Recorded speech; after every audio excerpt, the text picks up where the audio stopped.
Selvan, CEO of Brand Media and Director of Genius Chess Foundation. So we kindly request our chief guest to please join us on stage and address the gathering. Good evening.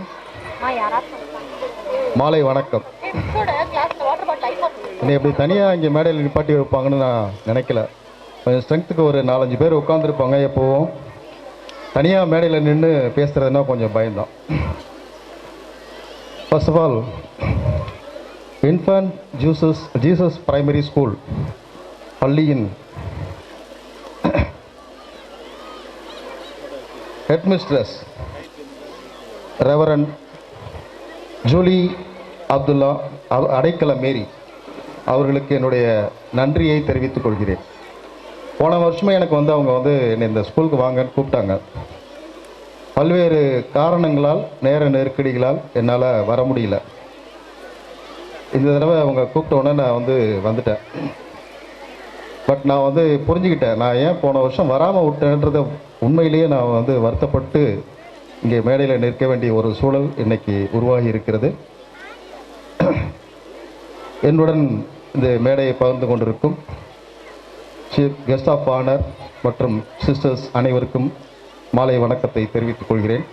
முக்கியமாக பெற்றோர்கள், அவங்கவுங்க பிள்ளைங்கள பரிசு வாங்கினா அவங்கவுங்க கூட்டிகிட்டு வீட்டுக்கு போவாங்கன்னு நான் நினச்சிக்கிட்டு அங்கே உட்காந்துருக்கேன். சரி, நம்ம பேசுகிறதுக்கு கேட்குறதுக்கு கொஞ்சம் கூட ஆள் இருக்க மாட்டாங்க. I really hats off. அவ்வளவு பேரும் மீண்டும் இப்போ வரைக்கும் உட்கார்ந்துருக்கீங்கன்னா அது இவ்வளவு மாலை பொழுது உண்மையிலே உங்களுக்கெல்லாம் மிக்க நன்றி, பாராட்டுகள்.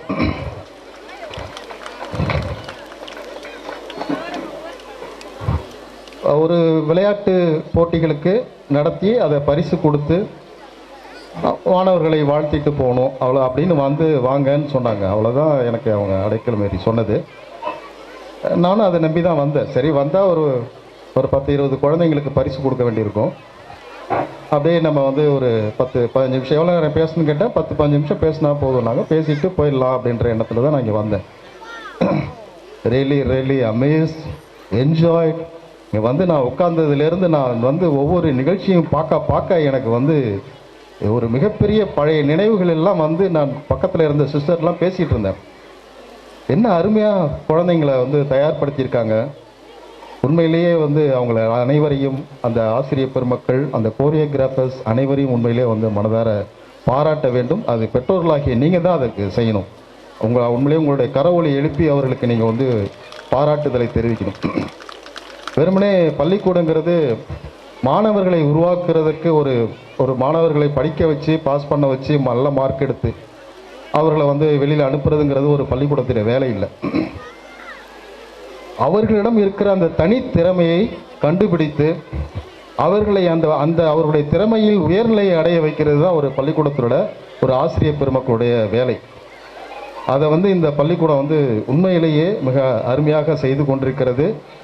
அதற்காக உழைக்கும் அத்தனை ஆசிரியர் பெருமக்களுக்கும், நான் டீச்சிங் ஸ்டாஃப்ஸ் அவர்கள் உட்பட, நான் சொல்கிறது இந்த ஆயாக்கள் இருக்காங்க இல்லையா, அவர்கள் உட்பட அத்தனை பேருக்கும் என்னுடைய பாராட்டுதலை தெரிவித்துக் கொள்கிறேன். ஏன்னா நான் நிறையா ஸ்கூலில் பார்த்துருக்கேன், அந்த ஆயாக்கள் சரியில்லைன்னா கூட ஸ்டூடெண்ட்ஸை கூட்டிகிட்டு போயிடுவாங்க. இல்லைங்க இந்த ஸ்கூல் நல்லா இல்லைங்க அப்படின்ட்டு.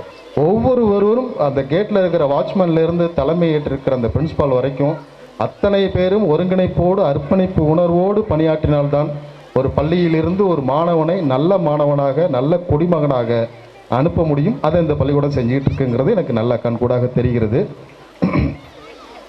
அவங்க அந்த மோட்டோவிலேயே போட்டிருக்காங்க, what is the motto? Love, service and discipline.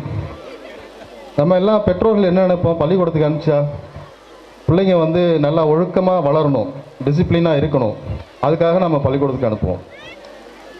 அவங்க வெளியில் சர்வீஸ் பண்ணணும், இல்லை பெற்றோர்கள் பேரண்ட்ஸ் சர்வீஸாக அதை ஒரு சர்வீஸாக எடுத்து செய்யணும்னு நம்ம நினைப்போம்.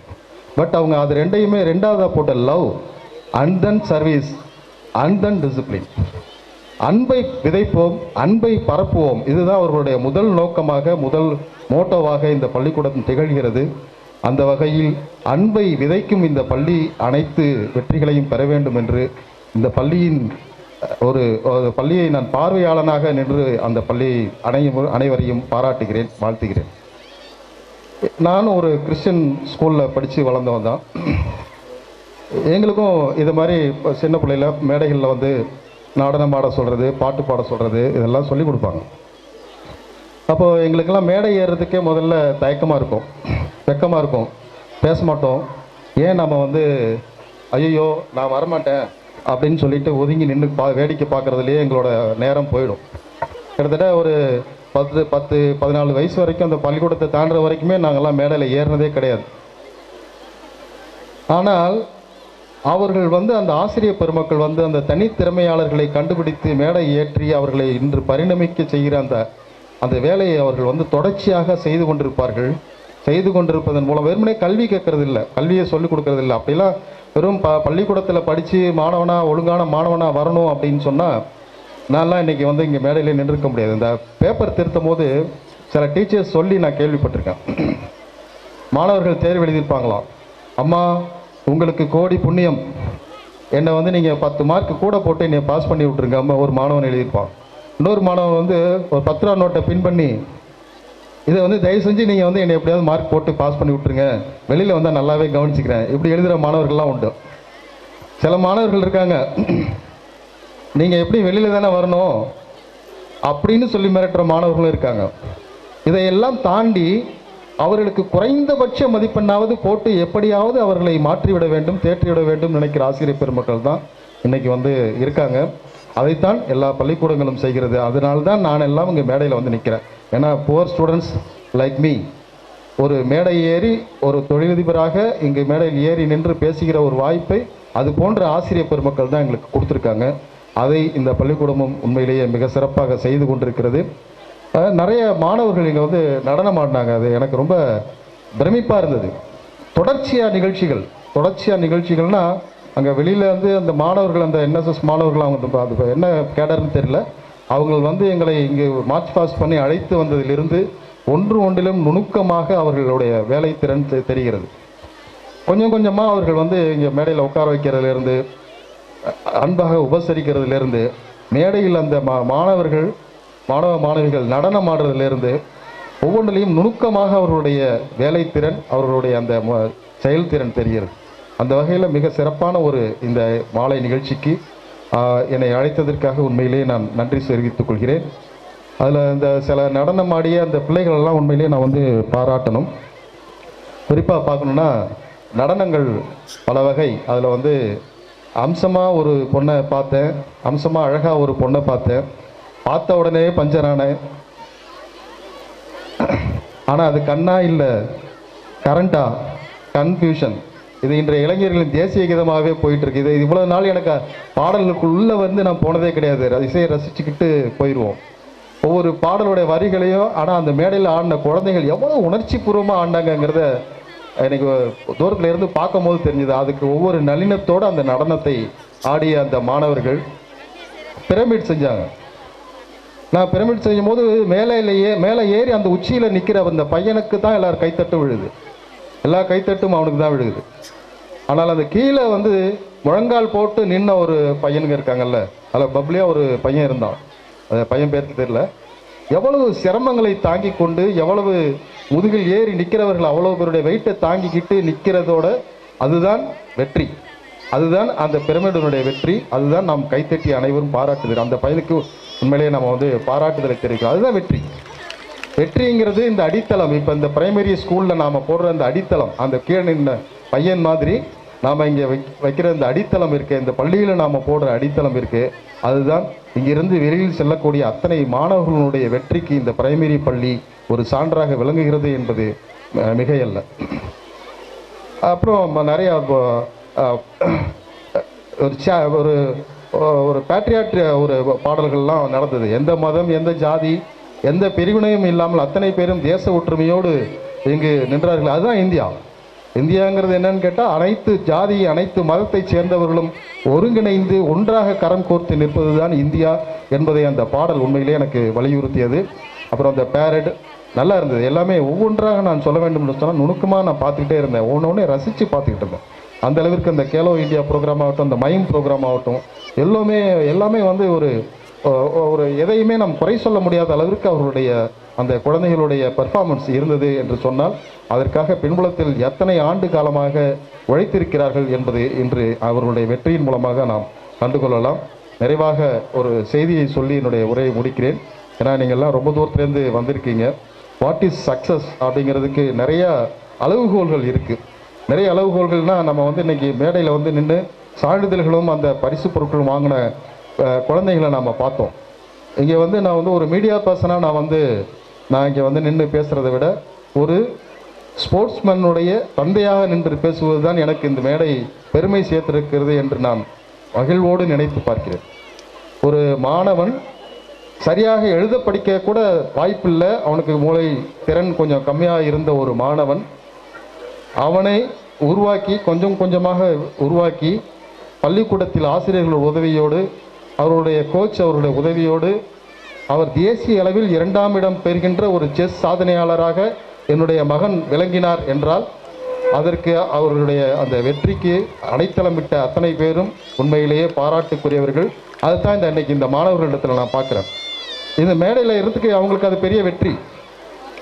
இந்த வயசில் இந்த சாதனையை அவர்கள் புரிந்திருக்கிறார்கள் என்று சொன்னால் அது அவர்களுடைய வெற்றி. எத்தனை பேர் மேடையில் இது வந்து முதல் முறை அவர்கள் சான்றிதழோ அல்லது முதல் முறையாக அவர்கள் அந்த கேடயமோ வாங்குகிறார்கள் என்பது எவ்வளவு பெரிய பெருமை அவர்களுக்கு. சில பேருக்கு வந்து அந்த கையில் நான் அந்த ஃபாதர்கிட்ட பேசிகிட்டு இருக்கும்போது சொன்னேன், கையில் பிடிக்கக்கூட அவர்களுக்கு தெரியல. அந்த இதை எப்படி பிடிக்கணும், அந்த சான்றிதழை எப்படி வாங்கணும், அந்த ஃபோட்டோவுக்கு எப்படி போஸ்ட் கொடுக்கணும் அப்படின்னு கூட அவங்களுக்கு தெரியல. அந்த மழலை பருவத்தில் அவர்கள் இத்தனை சாதனையை செய்திருக்கிறார்கள். அனைவருக்கும் சான்றிதழ் கொடுக்கும்போது நான் மனதார நினைத்து கொண்டேன், இந்த குழந்தைகள் அத்தனை பேரும் மிகப்பெரிய விளையாட்டு வீரர்களாக நாளை திகழ வேண்டும், மிகப்பெரிய வெற்றியாளர்களாக தர வேண்டும் என்று நான் மனதார வாழ்த்தி அந்த இடத்தில் வந்து அந்த சான்றிதழ்களை கொடுத்து கொண்டிருந்தேன். அந்த வெற்றி என்பது அவர்கள் சாதித்தது. ஆனால் வெற்றிங்கிறது, உண்மையான வெற்றிங்கிறது என்ன? அவர்கள் மட்டும் வெற்றியார்களானா இல்லை, வெற்றி பல்வேறு வகைப்படும். ஒவ்வொருத்தவங்களுக்கும் ஒரு வகைப்படும். அவங்க எல்லாருக்கும் தெரியும், 10 செகண்டுக்குள்ளே ஓடினா தான் நம்ம வந்து ஒலிம்பிக்கில் வெற்றி பெற முடியும். இன்றைக்கி இருக்கிற சாதனையாளர் உலக சாதனை செய்து ஒரு 9.62 செகண்ட்ஸில் இப்போ அந்த 100 மீட்டர்ஸை ஓடின ஒருத்தர் தான் மிகப்பெரிய சாதனையாளர், உசேன் போல்ட். உங்கள் எல்லாருக்கும் தெரிஞ்சிருக்கும். நம்மள எத்தனை பேர் வந்து அந்த 100 மீட்டர் ஓட்டத்தை ஓடி கடக்க முடியும்? 10 செகண்ட் வேணாம், 1 நிமிடத்துலையாவது ஓடி கடக்கிறதுக்கு நிச்சயமாக எல்லாராலையும் முடியும். அதே இது ஒரு மேரத்தானுக்கு ஓடுறது நம்மளால் முடியுமா? 41 கிலோமீட்டர் நான் ஸ்டாப்பாக ஓடணும். எத்தனை பேரால் முடியும்? சில பேர் வந்து இன்றைக்கி நீங்கள் அந்த மாரத்தான் ஓடுறவங்கள பார்த்துருப்பாங்க. சில பேர் ஆஃப் மாரத்தான் இருக்கும், 21 கிலோமீட்டர் ஓடி அந்த மாரத்தானை நிறைவு பண்ணுவாங்க. சில பேர் வந்து நடந்து வந்தாவது அந்த ஃபினிஷிங்கில் வந்து ஃபோட்டோ எடுத்துகிட்டு அப்பா நானும் அதில் கலந்துக்கிட்டேன் அப்படின்னு போவாங்க. அவர்கள் அத்தனை பேரும் சாதனையாளர்கள். என்னால் எது முடியுமோ அதை நான் செய்தேன், அதில் நான் சாதித்தேன், அவ்வளோதான். முழுவதுமாக தாண்டி இருக்கிறேனா என்பது அல்ல, அதில் நான் முயன்றிருக்கிறேனா, முயற்சி பெற்றிருக்கிறேனா, முயற்சி செய்து அதை நான் அடைந்திருக்கிறேனா என்பது தான். இன்றைக்கி இல்லைன்னா நாளைக்கு அதை வெற்றியாளர்களாக மாறலாம். எனவே இந்த போட்டிகளில் தோல்வியுற்றவர்கள் என்று நான் யாரையும் சொல்ல மாட்டேன். வெற்றி பெறாதவர்கள் அனைவருமே வெற்றி பெற்றவர்கள் தான். ஏனென்று சொன்னால் விரைவில் அவர்கள் அந்த முயற்சியை தொடர்ந்தார்கள் என்று சொன்னால் மிகப்பெரிய வெற்றியை அவர்கள் அடைய முடியும். ஒரு சின்ன ஒரு கதை ஒன்று உண்டு. அந்த ஒரு மாணவன், அவன் வந்து எல்லா போட்டிகள்லையும் வெற்றி பெறுற ஒரு மாணவன். அவனை வந்து ஓட்டப்பந்தயம் ஓட விட்டு அவன் வந்து ஒரு நாள் முழுக்க ஓடிக்கிட்டே இருப்பான். அவனுக்கு போட்டி போடுறதுக்கே அந்த ஊர்லேயே ஆளே இல்லை. அவனை வந்து ஓடி அவன் வந்து எல்லா இடத்துலையும் முதல் பரிசு வாங்கிட்டு இருந்தான். அப்போ வந்து ஒரு ஆசிரியர் சொன்னாங்களாம், இதெல்லாம் வெற்றி இல்லை, நான் ஒரு போட்டி வைக்கிறேன், அதில் நீ கலந்துக்கோ, அப்போ வந்து உன்னோட வெற்றி என்னன்னு தெரியும் அப்படின்னு சொன்னாங்களாம். உடனே ஒரு 10 பசங்களை நிப்பாட்டி வச்சுட்டு அதுலேருந்து ஓட்டப்பந்தயம் வச்சாங்க. அதுலேயும் அந்த பையன்தான் முதலாக வந்தான். அவனையும் ஒரு அடுத்ததாக வந்த ஒரு சிறுவனையும் நிப்பாட்டி வச்சு, ஒரு பெரியவர் வயதான ஒருவரையும் நிப்பாட்டி வச்சு, ஒரு கண் பார்வையற்ற ஒருவரையும் நிப்பாட்டி வச்சு இவங்கள ஓட சொல்லுங்க அப்படின்னு சொன்னாங்களாம். அப்போ அந்த ஏற்கனவே ஓடி வெற்றிகளை குவித்த அந்த மாணவன் மிக விரைவாக ஓடி இலக்கை தொட்டுட்டான். அப்போ அந்த 2ஆவதாக அந்த மாணவன் இருக்கான் பார்த்தீங்களா, அந்த 2 பேரையும் கையை பிடிச்சிக்கிட்டு கைத்தாங்களாக அழைச்சிக்கிட்டே போனான். அந்த இலக்கையை தொடுவதற்கு அவனுக்கு கிட்டத்தட்ட 1 மணி நேரம் ஆயிடுச்சு. ஆனாலும் அந்த ஆசிரியர் அவர்கள், அந்த நடுவர் அவர்கள் அவரையே வெற்றி பெற்றதாக அறிவித்தார்கள். ஏனென்று சொன்னால் ஓடி ஓடி இலக்கை அடைவது அல்ல, அனைவரையும் ஒன்றிணைத்து அழைத்துச் செல்வதுதான் வெற்றி என்பதை அந்த இடத்தில் புரிய வைத்தார்கள். எனவே பெற்றோர்களாகிய உங்களிடம் நான் வேண்டுகோள் விடுப்பது, அனைத்து மாணவர்களை, உங்கள் பிள்ளைகள் எல்லாவற்றிடம் அன்பை விதையுங்கள், அன்பை பரப்புங்கள். அதன் மூலமாக அவர்கள் வெற்றியாளர்களாக திகழ்வார்கள் என்பதை இந்த நேரத்தில் சொல்லி அனைத்து மாணவர்களையும் வாழ்த்தி விடைபெறுகிறேன். நன்றி, வணக்கம், வாழ்க. Thank you, sir, for your inspiring and motivating words.